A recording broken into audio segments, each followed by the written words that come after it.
মানুষের চোখের ওপর যখন অহংকারের পর্দা পড়ে তখন সে হীরে আর কাচের তফাৎটা ভুলে যায়। আর এই ভুলের মাসুল কখনো কখনো এমনভাবে দিতে হয় যা সারা জীবনের জন্য একটা দগদগে ক্ষত হয়ে থেকে যায়।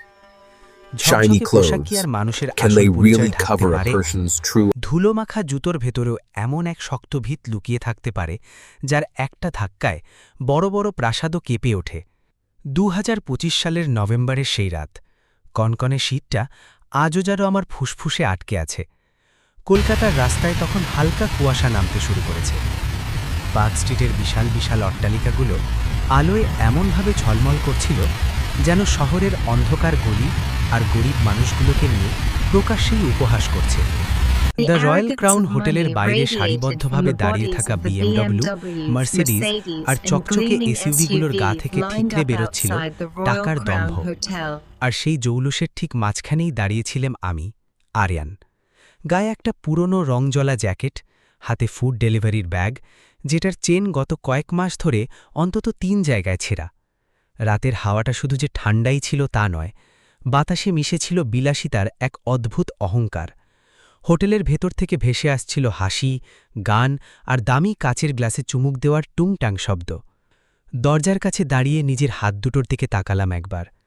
এই হাতে কোনো দামি পারফিউমের গন্ধ ছিল না, ছিল শুধু গরম খাবারের প্যাকেটের ভাপ, রাস্তার ধুলো আর মায়ের হাঁপানির ওষুধের এক অদ্ভুত মিশ্রিত ঘ্রাণ। ভিড়ের মাঝে একা দাঁড়িয়ে থাকার অনুভূতিটা চেনেন? এমন এক মানুষ যাকে সবাই দেখছে অথচ কেউ খেয়াল করছে না।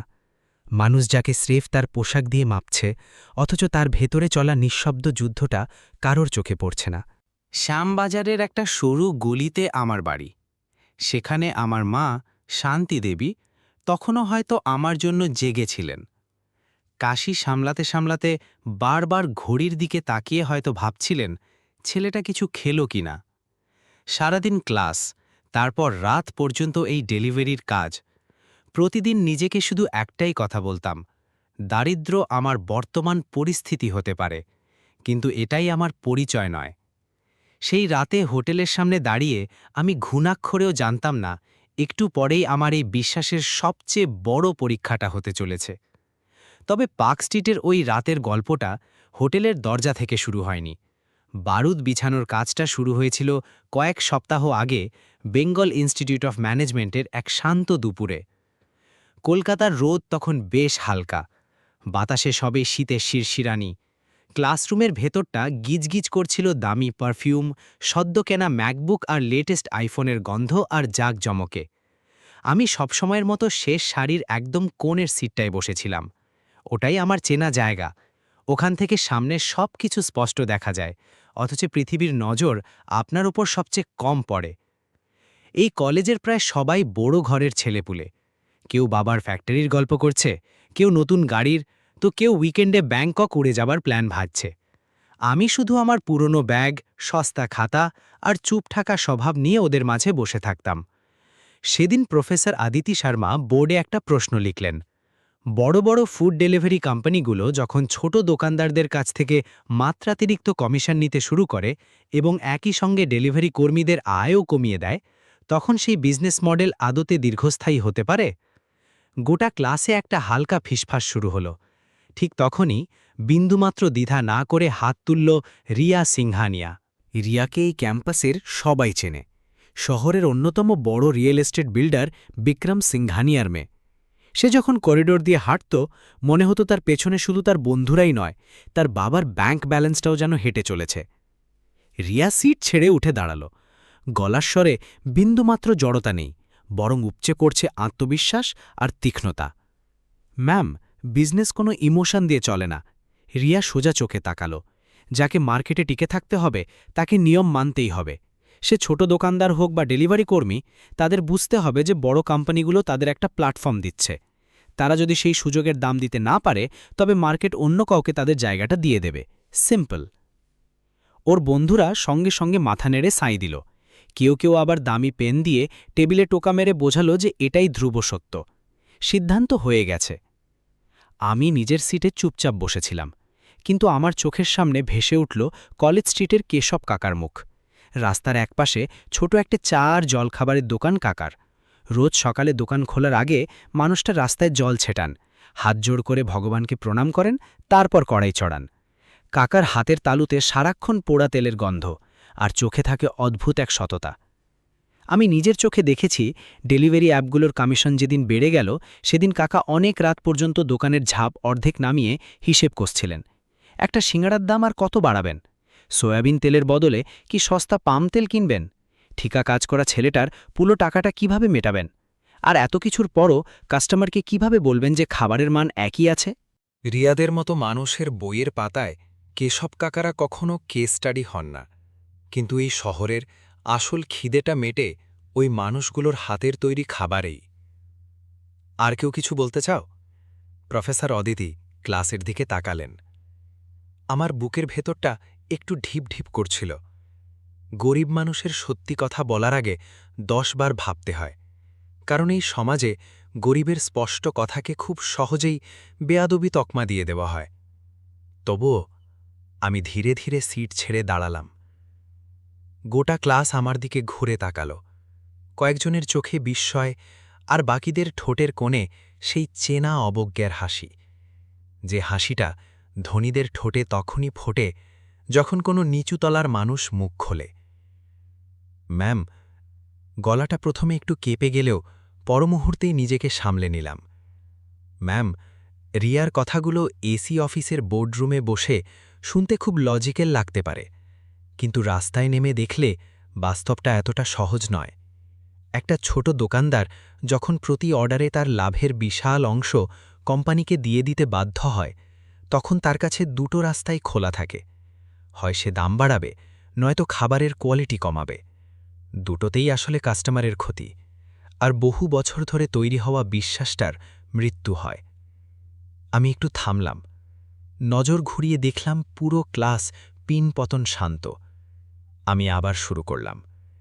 কেশব কাকার মতো মানুষরা শুধু খাবার বিক্রি করেন না ম্যাম, তারা নিজেদের সততা বিক্রি করেন।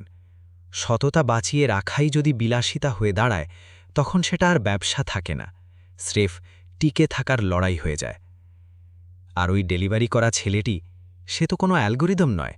সেও রাতে বাড়ি ফেরার সময় মায়ের হাঁপানির ওষুধটা কিনে নিয়ে যায়, বোনের স্কুলের মাইনে গুনে, কিংবা বৃদ্ধ বাবাকে ডাক্তার দেখানোর স্বপ্ন দেখে। কথাগুলো বলতে বলতে মনে হচ্ছিল আমার নিজের জীবনের প্রতিটি দিন যেন আমার গলার স্বরে মিশে গেছে।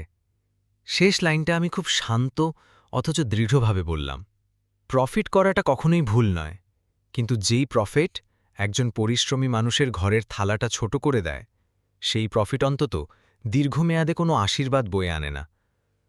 ক্লাসটা তখন এতটাই নিস্তব্ধ যে একটা পিন পড়লেও শব্দ শোনা যাবে। প্রফেসর অদিতি আমার দিকে একদৃষ্টে তাকিয়েছিলেন। তার চোখে কোনো করুণা ছিল না, ছিল স্রেফ শ্রদ্ধা। তিনি মাথা নেড়ে বললেন, ভেরি গুড আরিয়ান, বিজনেস শুধু সংখ্যা বা ব্যালেন্স শিট দিয়ে চলে না, চলে মানুষের বিশ্বাস আর ইকোসিস্টেমের ওপর। তুমি একদম গ্রাউন্ড রিয়ালিটি থেকে বিষয়টা বুঝতে পেরেছ। স্যারের ওই কয়েকটা কথায় আমার বুকের ওপর থেকে যেন একটা পাথর নেমে গেল।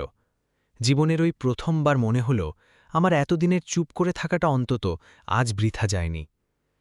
কিন্তু আমি স্বস্তি পেলেও অন্য একজনের ভেতরে তখন আগুন জ্বলছিল। আমার চোখ সরাসরি গিয়ে পড়ল রিয়ার ওপর।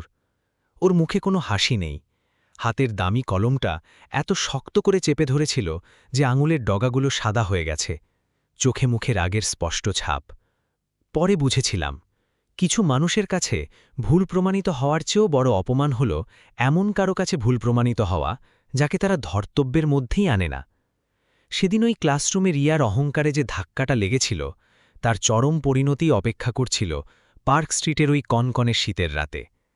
দুপুরের সেই ক্লাসের পর বোর্ড হয়তো মুছে ফেলা হয়েছিল, কিন্তু রিয়ার ইগোতে যে দাগটা পড়েছিল সেটা অত সহজে মোছার ছিল না। তখনও ঘুণাক্ষরেও টের পাইনি ওই ছোট্ট একটা তর্ক আমার জীবনের সবচেয়ে তেঁতো পরীক্ষাটা ডেকে আনতে চলেছে। ক্লাস শেষের ঘণ্টা বাজতেই করিডোর জুড়ে একটা চেনা হট্টগোল। ছেলেপুলেগুলো চেয়ার ঠেলে হুড়মুড় করে বেরিয়ে যাচ্ছে, কেউ ফোনে হাসিতে গড়িয়ে পড়ছে, কেউ পরের ক্লাস বাঙ্ক করার প্ল্যান করছে, তো কেউ সোজা ক্যান্টিনের দিকে ছুট লাগিয়েছে। আমি তাড়াহুড়ো করে পুরনো ব্যাগে খাতাগুলো ঢোকালাম। বিকেলের ডেলিভারি শিফট শুরু করার আগে আমাকে করুণা কেয়ার ক্লিনিক থেকে মায়ের হাঁপানির ওষুধটা তুলতে হবে। ব্যাগের একটা কোণে মায়ের দেওয়া ছোট্ট টিফিন বাক্সটা রাখা। সকালে 2টো রুটি আর একটুখানি আচার বেঁধে দিয়ে মা হাসতে হাসতে বলেছিলেন, বাইরের খাবার খাস না বাবা, পেটের চেয়ে পকেট বেশি কাঁদেরে। কথাটা ভেবে আমার ঠোঁটের কোণে হাসি ফুটেছিল। সত্যি বলতে আমার কাছে ওই শুকনো রুটি দুটোই কোনো রাজভোজের চেয়ে কম ছিল না। সিঁড়ির দিকে সবে পা বাড়াচ্ছি, পেছন থেকে রিয়ার গলা। রিয়া, একটু দাঁড়াও। গলার স্বরে কোনো স্বাভাবিকতা নেই, একটা চাপা আদেশ, আর তার চেয়েও বেশি একটা দম্ভ। আমি ঘুরে দাঁড়ালাম। রিয়া তার দলবল নিয়ে দাঁড়িয়ে। করিডোরে কিছু ছেলেমেয়ে ভিড় জমাতে শুরু করেছে ততক্ষণে, যেন কোনো একটা বিনোদনমূলক তামাশা শুরু হতে চলেছে। রিয়া এগিয়ে এলো, ঠোঁটের কোণে সেই চেনা তাচ্ছিল্যের হাসি। আজ তো বেশ বড়সড় ভাষণ দিয়ে দিলে, পুরো ক্লাসের সামনে মজুর আর ছোট দোকানদারদের মসিহা সেজে গেলে একেবারে। ওর পেছনের কয়েকজন খিকখিক করে হাসল। কেউ একজন ফিসফিস করে বলল, ডেলিভারি ফিলোজফার। কেউ পকেট থেকে ফোন বের করল, হয়তো ভেবেছিল এবার একটা জবরদস্ত ফাটাফাটি হবে।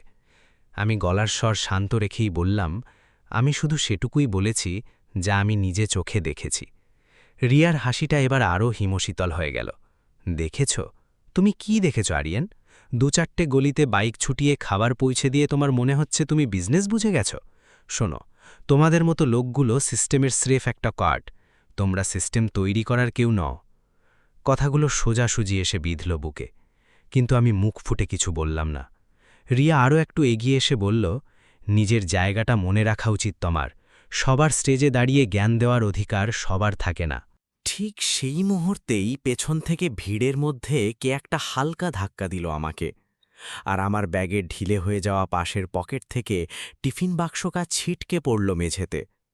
ঢাকনা খুলে গিয়ে মায়ের হাতে বেলা রুটি দুটো করিডরের ধুলোমাখা টাইলসের ওপর ছড়িয়ে পড়ল। 1 সেকেন্ডের জন্য পুরো করিডর নিস্তব্ধ। তার পর মুহূর্তেই হাসির রোল উঠল। কেউ একজন ব্যঙ্গের সুরে বলল, ওহো, গরিবের লাঞ্চটাও পড়ে গেল গো। আমি কোনো দিকে না তাকিয়ে নিচু হলাম। রুটিগুলো মাটি থেকে তুলে নিলাম, খাওয়ার জন্য নয়, এই জন্য যে ওই রুটিতে আমার মায়ের ঘাম আর ভালোবাসা মাখানো ছিল। যাদের কাছে রুটির দাম শুধু রেস্টুরেন্টের মেনু কার্ডের একটা সংখ্যা, তাদের জুতোর কাছে মায়ের কষ্টটাকে আমি লুটিয়ে থাকতে দিতে পারি না। একটা কাগজে যত্ন করে রুটি দুটো মুড়ে টিফিন বাক্সে ঢোকালাম। আর চোখে দেখলাম স্নেহা এক পা এগিয়ে এসেছিল সাহায্য করতে, কিন্তু রিয়ার তীক্ষ্ণ দৃষ্টির সামনে মেয়েটা থমকে গেল। ওর ওপর আমার রাগ হল না, ভয় জিনিসটা অনেক সময় মানুষকে ঠিক জায়গায় দাঁড়াতে দেয় না। সোজা হয়ে রিয়ার চোখের দিকে তাকালাম। আমার গলা একটুও কাঁপছিল না। রিয়াজি, কাজ কাউকে ছোট করে না, কিন্তু নজর ছোট হলে মানুষ বড় বাড়িতে থেকেও আসলে ছোটই থেকে যায়। রিয়ার মুখের হাসিটা এক লহমায় উধাও হয়ে গেল। আমি বলে চললাম, আমার থালায় মাত্র 2টো শুকনো রুটি থাকতে পারে, কিন্তু সেগুলো আমার মায়ের পরিশ্রমের। পকেট খালি থাকাটা কোনো লজ্জার বিষয় নয়, কিন্তু মন যদি ফাঁকা হয়ে যায়, মানুষ সত্যিই গরিব হয়ে যায়। করিডরের হাসি ততক্ষণে থেমে গেছে। অনেকেই এদিক ওদিক তাকাচ্ছে। দূরে দেখলাম প্রফেসর অদিতি করিডর ধরে আসছেন। রিয়ার চোখে এখন আর শুধু অপমান নেই, আছে খাঁটি আক্রোশ। সে দাঁত চেপে ফিসফিস করে বলল, তোমার মনে হচ্ছে তুমি আমাকে মোক্ষম জবাব দিয়ে দিলে, তাই না? আমি তোমার এই শান্তি আর সম্মান দুটোই কেড়ে নেব। মনে রেখো আরিয়ান, আজ তুমি ভুল মেয়েকে চ্যালেঞ্জ করেছ। আমি আর কোনো কথা বাড়ালাম না। কিছু কথার জবাব দিয়ে সেটাকে বড় করার কোনো মানে হয় না। ব্যাগটা কাঁধে তুলে সোজা সিঁড়ি ভেঙে নিচে নেমে এলাম। বাইরে তখন বিকেলের আলো মরে গিয়ে শহরের বুকে সন্ধে নামছে। কলকাতার রাস্তাগুলো রোজকার মতোই ব্যস্ত, কিন্তু আমার ভিতরে তখন এক অদ্ভুত জমাট বাঁধা নীরবতা। ভেবেছিলাম ব্যাপারটা হয়তো ওখানেই চুকে যাবে, কিন্তু আমি জানতাম না রিয়ার ইগোটে যে আগুনটা লেগেছে সেটা সামান্য অপমানে নিভে যাওয়ার নয়। ও আমার জন্য অনেক বড় কোনো চালের প্রস্তুতি নিচ্ছিল, আর আমি তখনও বোকার মতো ভাবছিলাম মানুষ ভুল করতে পারে, কিন্তু এতটা নিচে বোধহয় নামতে পারে না। সেদিন কলেজ থেকে বেরিয়ে পা দুটো নিজের থেকেই করুণা কেয়ার ক্লিনিকের দিকে হাঁটা লাগাল। কলকাতার রাস্তাগুলো তখন লোকে লোকারণ্য। কোথাও রাস্তার মোড়ে চায়ের কেটলি শীষ দিচ্ছে, অটোওয়ালারা গলা ফাটিয়ে প্যাসেঞ্জার ডাকছে। বাইরের পৃথিবীটা একদম স্বাভাবিক, অথচ আমার ভেতরে রিয়ার ছুঁড়ে দেওয়া শব্দগুলো কাঁচের টুকরোর মতো বিঁধছিল। ক্লিনিকের বাইরে রোজকার মতোই ভিড়। ছেঁড়া জামা গায়ে এক মজুর প্রেসক্রিপশন হাতে শূন্য দৃষ্টিতে দাঁড়িয়ে আছে। আমি লাইনে গিয়ে দাঁড়ালাম। মায়ের ওষুধটা প্রতি সপ্তাহে না নিলেই নয়। আমাদের মতো সংসারে অসুখ শুধু শরীরে থাবা বসায় না, ধীরে ধীরে পুরো পকেটটাকেই কুড়ে কুড়ে খায়। ওষুধের প্যাকেটটা নিয়ে যখন শ্যামবাজারের সেই ছোট্ট স্যাঁতসেঁতে গলির মুখে পৌঁছালাম, দেখলাম মা দরজার কাছেই বসে আছেন। উনুনে ডাল ফুটছে, সারা ঘরে হলুদ, ধোঁয়া আর পুরনো পোড়া তেলের একটা চেনা ঘ্রাণ। আমাকে দেখেই মা চোখ কুঁচকে জিজ্ঞেস করলেন, কিরে বাবা, আজ মুখটা এমন ক্লান্ত দেখাচ্ছে কেন রে? আমি একটু জোর করে হাসার চেষ্টা করলাম। কিছু না মা, দিনটা একটু বেশি লম্বা ছিল তো তাই। মা আমার হাত থেকে ওষুধের প্যাকেটটা নিলেন, তারপর সোজা আমার চোখের দিকে তাকিয়ে বললেন, দিনটা লম্বা ছিল নাকি কারোর কথাগুলো বড্ড ভারী ছিল রে? আমি একদম চুপ। মা খুব একটা পড়াশোনা জানেন না ঠিকই, কিন্তু আমার মুখের প্রতিটি রেখা ওনার মুখস্থ। আমি পুরো ঘটনা খুলে বললাম না, শুধু বললাম কলেজে একটু তর্কাতর্কি হয়েছে। মা ওষুধের পাতাটা দেখলেন, রাতের খাওয়ার পর খাবেন বলে একটা বড়ি আলাদা করে রাখলেন। তারপর খুব শান্ত গলায় বললেন, শোন বাবা, দুনিয়ায় দু ধরনের মানুষ হয়। একদল যারা অন্যের পরিশ্রম দেখলে মাথা নত করতে জানে, আরেক দল যারা পরিশ্রমী মানুষকে ছোট নজরে দেখে। তুই সব সময় ওই প্রথম দলের মানুষগুলোর মতো হোস। মায়ের কথাগুলোর মধ্যে কোনো বইয়ের ভারী বর্ষণ ছিল না, কিন্তু কথাগুলো সোজা গিয়ে বুকে গেঁথে গেল। মা একসময় কলেজ স্ট্রিটের ফুটপাতে বসে খাবার বিক্রি করতেন। কনকনে শীতের ভোরে অন্ধকারে উঠে উনুন ধরাতেন, রান্না করতেন, আর দিনের প্রথম রোজগারের একটা টাকা সব সময় ভগবানের সামনে তুলে রাখতেন। কাজ ওনার কাছে পুজোর মতো ছিল, হয়তো ওই জন্যেই কাজ করতে আমার কখনো লজ্জা লাগত না। ডাল আর রুটি খেয়ে কিছুক্ষণ বসলাম। মা বললেন, আজ আর ডেলিভারিতে যাস না, চোখ দুটো একদম লাল হয়ে আছে তোর। আমি মাথা নেড়ে বললাম, আরে না মা, মাত্র তো ২-৩টে অর্ডার, আমি এক্ষুনি মেরে দিয়ে আসছি। কিন্তু পকেটে থাকা ওষুধের বিলটা আমাকে বারবার বাস্তবের মাটিতে আছড়ে ফেলছিল। আমি খুব ভালো করেই জানতাম ২-৩টে অর্ডারে কিচ্ছু হবে না। রাত ধীরে ধীরে বাড়তে লাগল। পার্ক স্ট্রিটের একটা স্কোয়ার, তারপর সেখান থেকে একটা হাই রাইজ অ্যাপার্টমেন্ট, তারপর একটা স্টুডেন্ট হস্টেল। কাস্টমারদের মধ্যে কত রকম মানুষ। কেউ হাসি মুখে প্যাকেটটা হাতে নিল, কেউ আবার দরজাটা অর্ধেক খুলে মুখের দিকে না তাকিয়েই হাত বাড়িয়ে প্যাকেটটা নিল। একজন তো ট্রাফিকে জ্যামের জন্য দেরি হওয়ায় আমাকে এমনভাবে কথা শোনাল যেন কলকাতার সব রাস্তা আমিই আটকে রেখেছি। আমি শুধু প্রতিবার মুখস্থ বুলির মতো সরি স্যার বা থ্যাংক ইউ ম্যাডাম বলে পরের অর্ডারের দিকে ছুটলাম। রাত তখন প্রায় 10টা। বাইকটা এসে দাঁড়ালো কলেজ স্ট্রিটে কেশব কাকার দোকানের সামনে। দোকানের শাটার অর্ধেক নামানো। কাকা একটা পুরনো কাঠের চেয়ারে বসে মনোযোগ দিয়ে খাতায় হিসেব মেলাচ্ছেন। আমাকে দেখেই খাতা থেকে চোখ তুলে এক গাল হাসলেন। আয়ারিয়ান, চা ঠান্ডা হয়ে যাচ্ছে তো? আমি না করে উঠলাম, কিন্তু কাকা সেসবের তোয়াক্কা না করেই একটা মাটির ভাঁড়ে গরম চা ঢেলে আমার দিকে এগিয়ে দিলেন। তারপর আমার চোখের দিকে একটু গভীরভাবে তাকিয়ে বললেন, কিরে, আজ কি মনটা বড্ড ভারী হয়ে আছে? আমি আর মিথ্যে বলতে পারলাম না। মাটির ভাঁড়টায় একটু তাপ নিচ্ছিলাম। বললাম, মাঝে মাঝে মনে হয় কাকা, পরিশ্রমী লোকগুলোকে এই সমাজ মানুষ হিসাবে কম আর নিজেদের প্রয়োজন মেটানোর যন্ত্র হিসাবে বেশি দেখে। কাকা হাতের খাতাটা সশব্দে বন্ধ করলেন। তারপর খুব সহজ গলায় বললেন, শোন বাবা, যেদিন এই পরিশ্রম করা লোকগুলো কাজ বন্ধ করে দেবে না, সেদিন ওই বড়লোকদের কাঁচের টেবিলগুলো ফাঁকা পড়ে থাকবে। তুই শুধু নিজের রাস্তাটা ছাড়িস না। হালকা হলুদ আলোয় ঘেরা কেশব কাকার চায়ের দোকান। গরম চায়ের ভাঁড়ে ধোঁয়া উঠছে। সেই ধোঁয়ার দিকে তাকিয়ে থাকতে থাকতে মনে পড়ে গেল প্রফেসর অদিতির কথা। প্রজেক্টটা এবার দণ্ড করাতে হবে।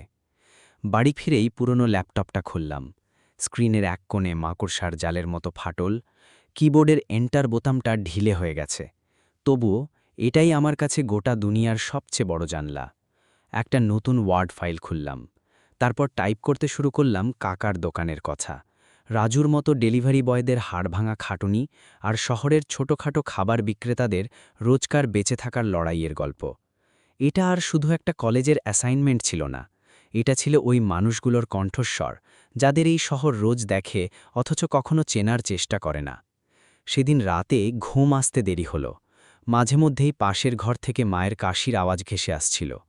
বাইরের অন্ধকার গলিতে দুটো কুকুর একটানা ডেকে চলেছে। আর আমি ভাবছিলাম রিয়ার কথা। মেয়েটা আমাকে সবার সামনে ছোট করার চেষ্টা করেছিল ঠিকই, কিন্তু অদ্ভুতভাবে ওর ওই আঘাতটাই আমার ভেতরের জেদটাকে যেন আরও উস্কে দিয়েছিল। পরের দুদিন কলেজে রিয়া আমার দিকে ফিরেও তাকায়নি। সে তার বন্ধুদের ঘেরাটোপেই ছিল, কিন্তু আমি আর চোখে বেশ কয়েকবার খেয়াল করেছি ওর দৃষ্টি মাঝে মাঝেই আমার দিকে এসে থমকে যাচ্ছে। আমি অবশ্য ইচ্ছে করেই দূরত্ব বজায় রাখতাম। কাউকে ক্ষমা করে দেওয়া এক জিনিস, কিন্তু আবার ভরসা করা সেটা সম্পূর্ণ আলাদা একটা ব্যাপার। তৃতীয় দিন সকাল, আমি কলেজ স্ট্রিটের দিকে যাচ্ছিলাম।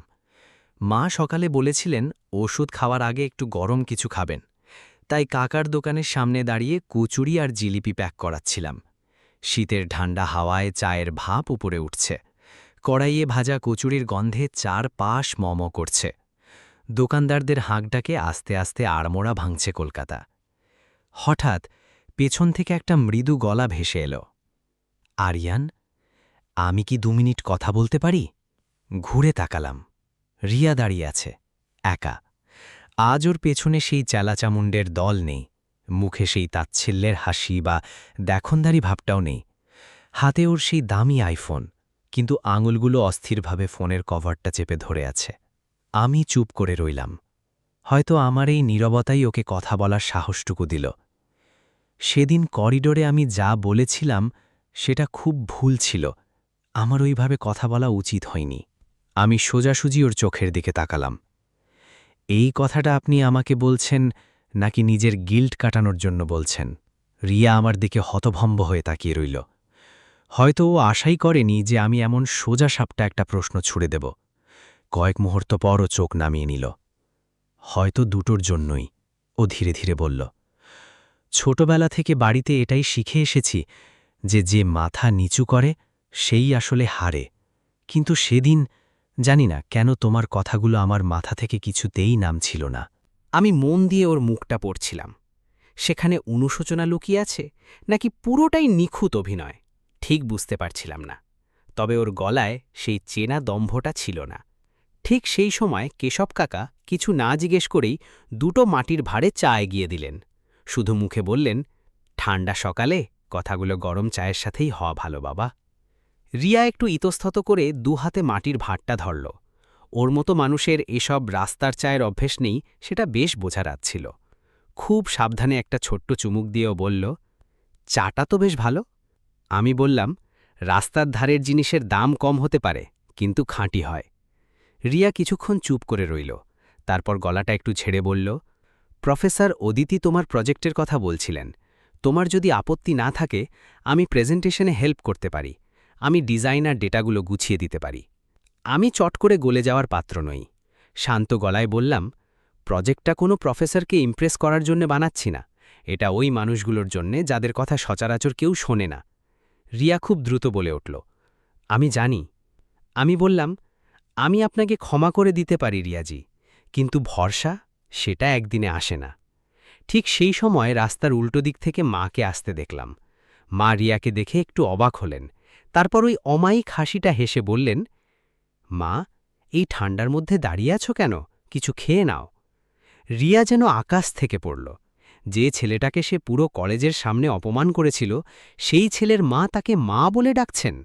রিয়া একটু জড়সড় হয়ে হাত জোড় করে বলল, নমস্তে আন্টি। মা ওর হাতে ছোট একটা কচুরির প্যাকেট গুজে দিয়ে বললেন, নিয়ে নাও, খালি পেটে কথা বললে মনের কথাও তেতো হয়ে যায় গো। রিয়া প্যাকেটটা নিল।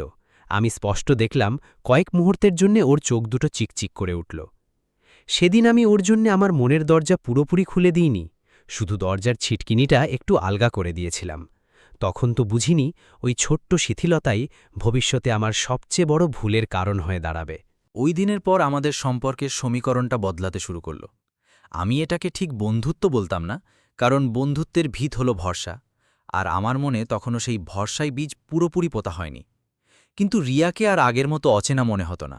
ডিসেম্বর অর্ধেক গড়িয়ে গেছে। কলকাতার বিকেলগুলো এখন বেশ কনকনে। কলেজ থেকে বেরোনোর সময় রাস্তার গাছের ছায়াগুলো লম্বা হয়ে আসত। বাতাসে ভেসে আসত গরম চীনাবাদাম ভাজার পরিচিত গন্ধ। এমন দিনে সবারই তাড়াতাড়ি বাড়ি ফিরতে ইচ্ছে করে, কিন্তু আমার বাড়ি ফেরার রাস্তাটা ছিল অনেক লম্বা।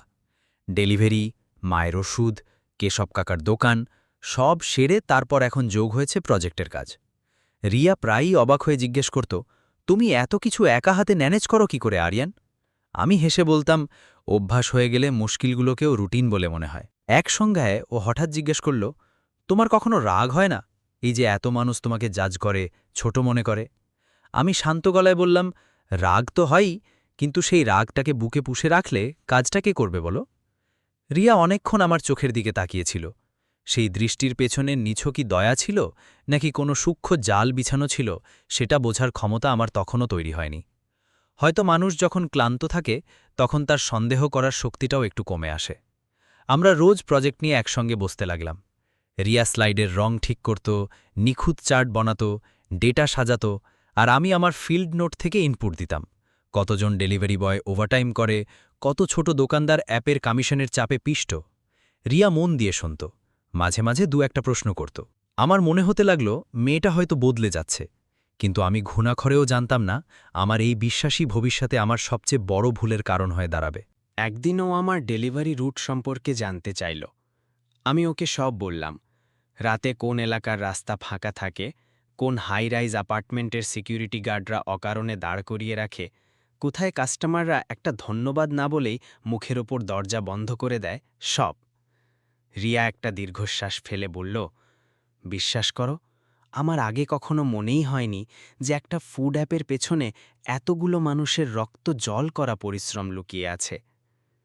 মনে মনে ভাবলাম, এটাই হয়তো পরিবর্তনের শুরু।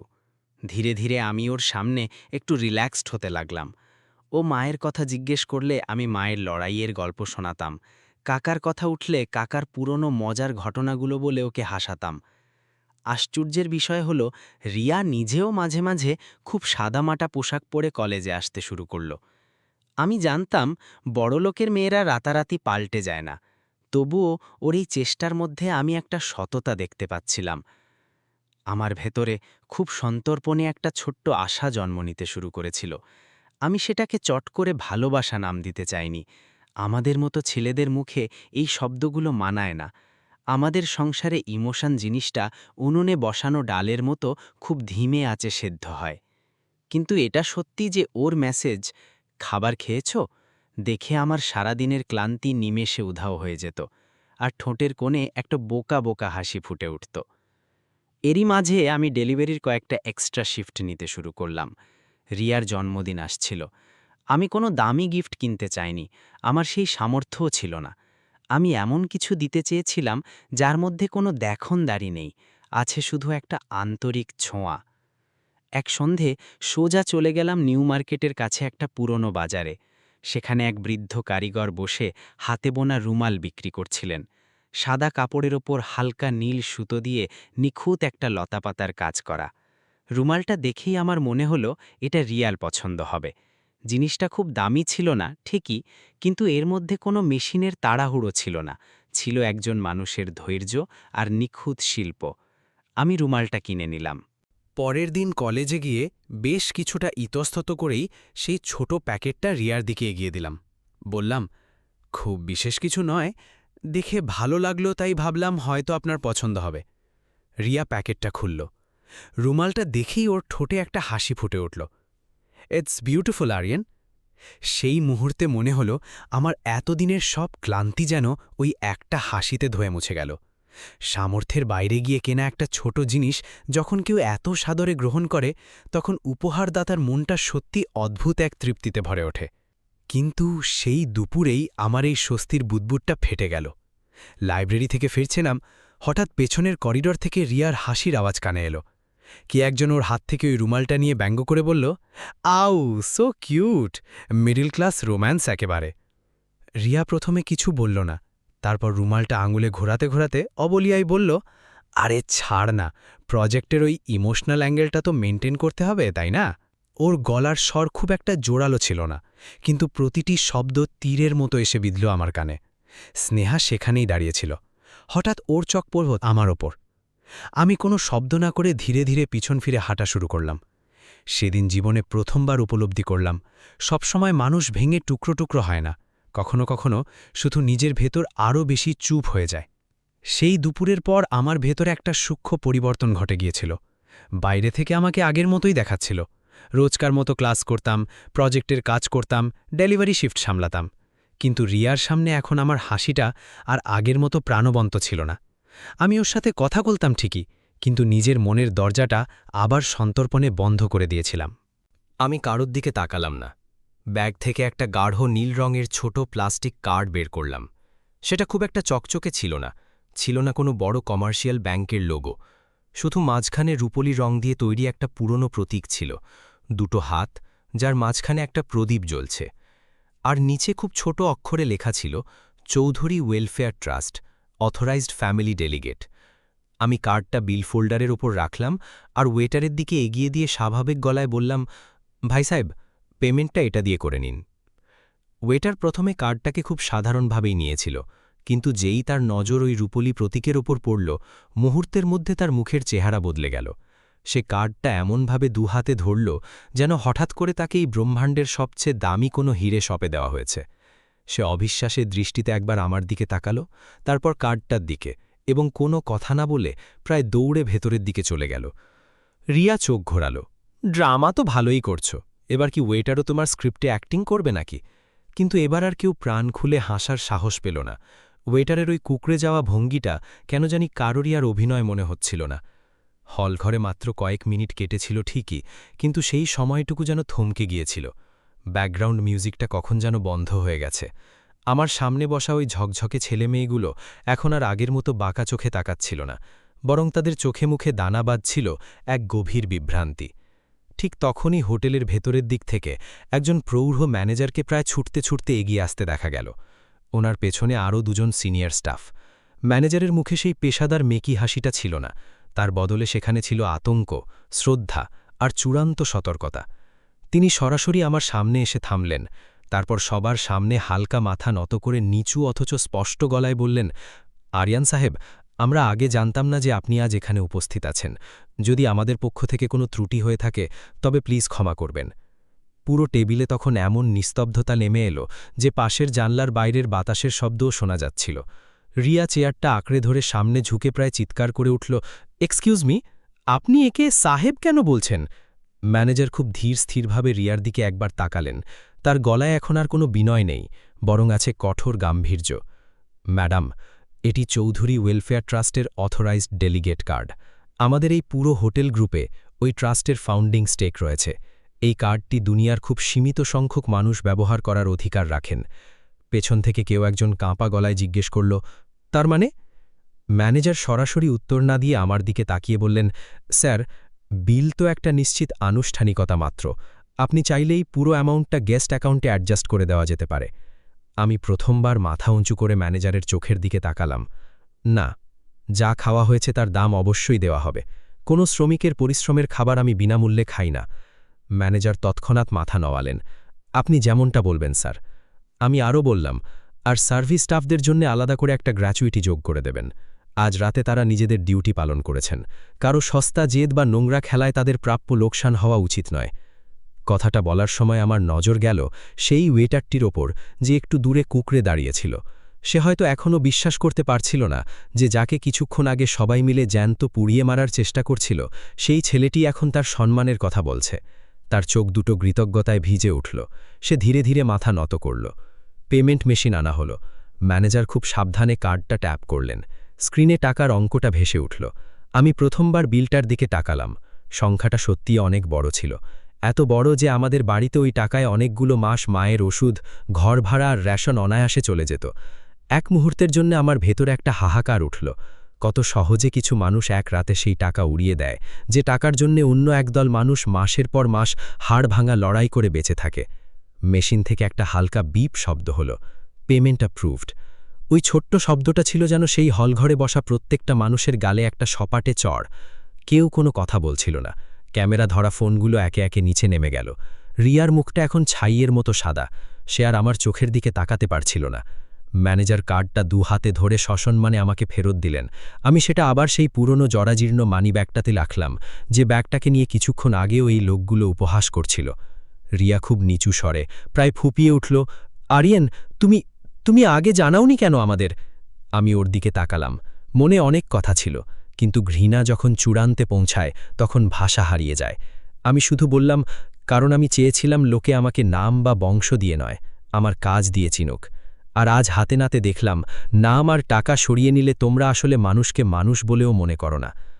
আমার গলার স্বরে কোনো নাগ ছিল না, ছিল শুধু একটা গভীর আর শান্ত নিরাশা।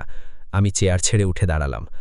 বিল মেটানো হয়ে গেছে রিয়াজি, কিন্তু আজ রাতে যে ঋণের বোঝা আপনি নিজের ঘাগে নিলেন, সেটা কোনো কার্ড বা টাকা দিয়ে শোধ করা যাবে না। এটুকু বলে আমি আর এক মুহূর্তও সেখানে দাঁড়ালাম না। সোজা ঘুরে হাঁটা দিলাম ওই জমাট বাঁধা অন্ধকারের দিকে। পেছনে ফেলে এলাম এক টুকরো সাজানো স্বর্গ, যা আসলে ভেতরে ভেতরে পচে যাওয়া একটা নরক।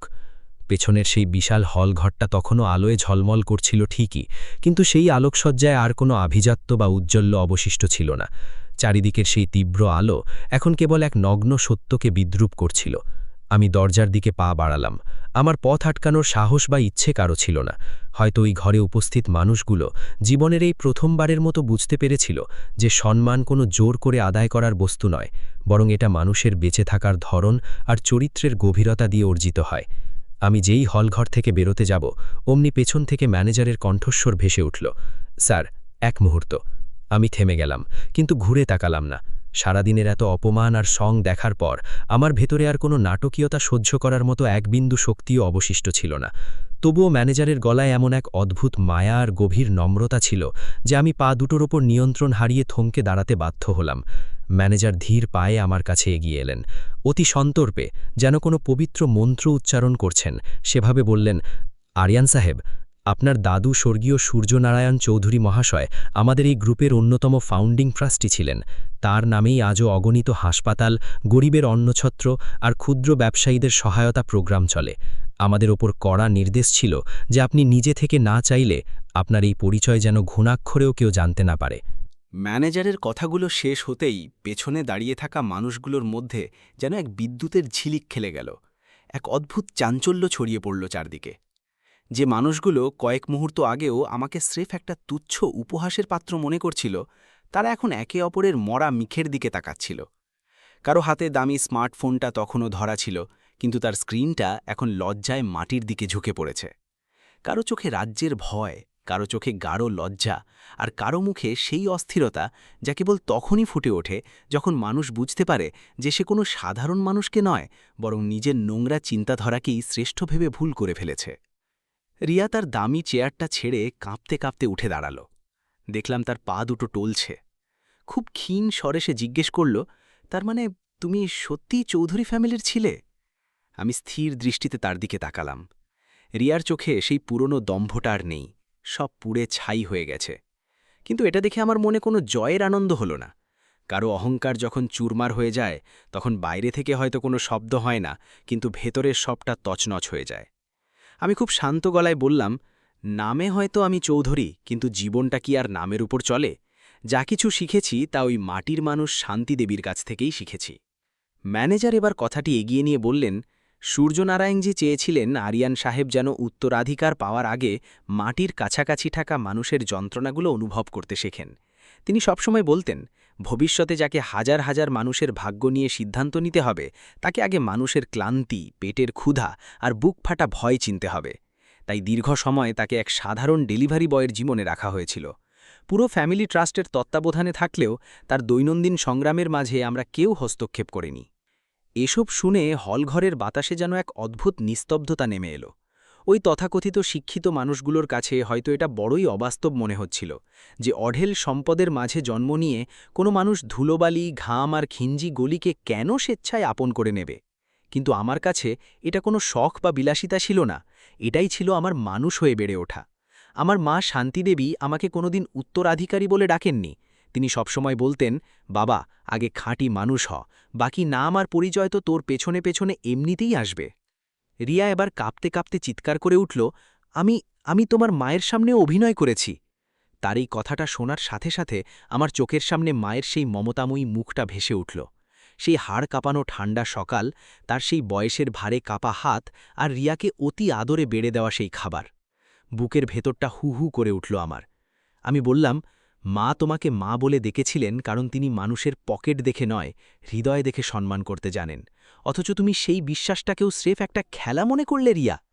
রিয়ার চোখ উপচে জল গড়িয়ে পড়ল। সে এবার জীবনের প্রথমবার আমার সামনে সত্যি সত্যি মাথা নিচু করে বলল, আমাকে ক্ষমা করে দাও আরিয়ান, আমি জানতাম না। আমি তাকে থামিয়ে দিলাম, কিন্তু আমার গলায় কোনো রাগ ছিল না, ছিল কেবল একরাশ ঘৃণা আর কষ্ট। আমি বললাম, এটাই তো আসল সমস্যা রিয়াজি। আজ যদি আমি চৌধুরী না হতাম, তবে কি এইসব অপমানগুলো জায়েজ হয়ে যেত? যদি আমি সত্যিই শুধু একজন ডেলিভারি বয় হতাম, তবে কি আমার উপর করা এই তোমাদের অবিচারগুলো খুব ছোট হয়ে যেত? রিয়ার কাছে কোনো উত্তর ছিল না, সে স্রেফ পাথরের মতো দাঁড়িয়ে রইল। ঠিক তখনই স্নেহা কিছুটা এগিয়ে এলো। তার ফর্সা মুখটা অপমানে আর অনুশোচনায় একদম ফ্যাকাশে হয়ে গেছে। সে নিজের ফোনটা দুহাতে জাপটে ধরল, যেন ওটা কোনো দামি ফোন নয়, বরং এক বিশাল পাপের বোঝা। সে কাঁপতে কাঁপতে বলল, আরিয়ান, আমি আগে থেকেই কিছু একটা আন্দাজ করতে পারছিলাম, কিন্তু বিশ্বাস করো, আমি এটা আটকানোর সাহস পাইনি। আমি ভয় পেয়ে গিয়েছিলাম। আমি স্রেফ রেকর্ড করছিলাম যাতে ওরা পরে উল্টো কথা বললে আমি সত্যিটা প্রমাণ করতে পারি।